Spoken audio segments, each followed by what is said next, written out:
So this is going to be a short video on how to repair a brake light switch found in Dodge Grand Caravans, Ram trucks, Jeep Grand Cherokees, some other Chrysler vehicles from the early 2000s. So this part fails commonly because the brake lights are switched directly off it. So the high current going through this switch wears out the contacts, and a year after you replace it, the service traction control or electronic braking system message will appear on the dashboard, and you have to go buy another one. So instead of doing that, get it out of the vehicle. When you pull it out of the vehicle, it'll be in this position, right?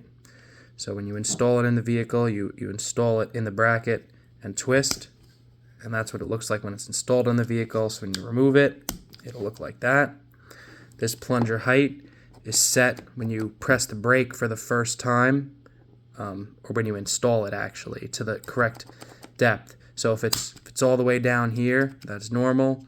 You shouldn't really be pulling on it, but if you need to reset it before you install it, just pull up hard on it, and now it's reset to the top height. To fix the switch contacts, press down, pry up on this tab with a screwdriver. Don't remove this section off without pushing down on the button. So you can see when you push down, those fingers in there actuate these leaf switches. So there's 3 switches inside these brake switches.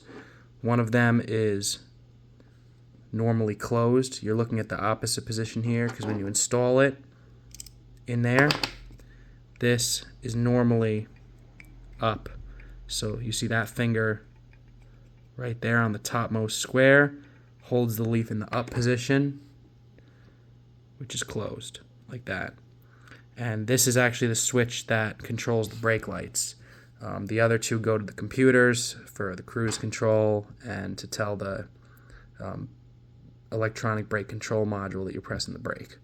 So if we look very closely on the contacts of the top one, you'll see pitting. And to repair this switch, you just have to pull these contacts out. Just push them out from the back. They'll come out like so. And you'll see that the contact surface is pitted and worn away from the high current passing through this switch. So when I pulled mine apart the first time, this was all black, and this contact was all black. There's a couple things you can do here. If it's very pitted and this dime is gone, you can put some solder on the top of it, but this one's not too bad. So I just took one of these contact cleaning glass bristle brushes and cleaned away the contacts. You can also use a file, just don't go too crazy because you'll take off this whole contact area. And then I also put a slight bend in mine so that this switch will be contacting a different area of that switch. So about here instead of here.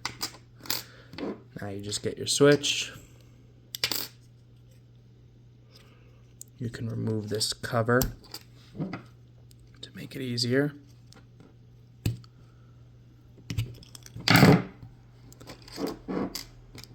And reinstall your leaf switches.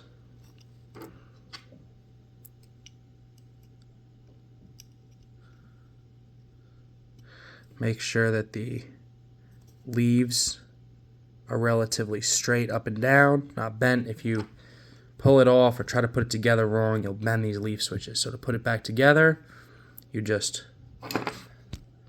hold down on the plunger and press it back together, and then let up on the plunger.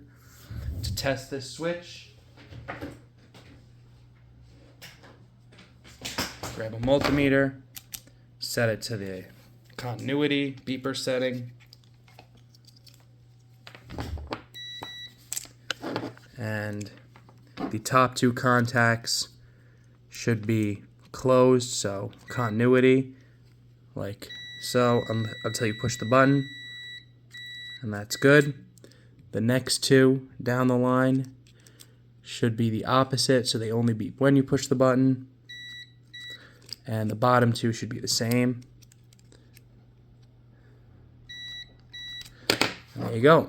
This switch will work for another year until those contacts get pitted again.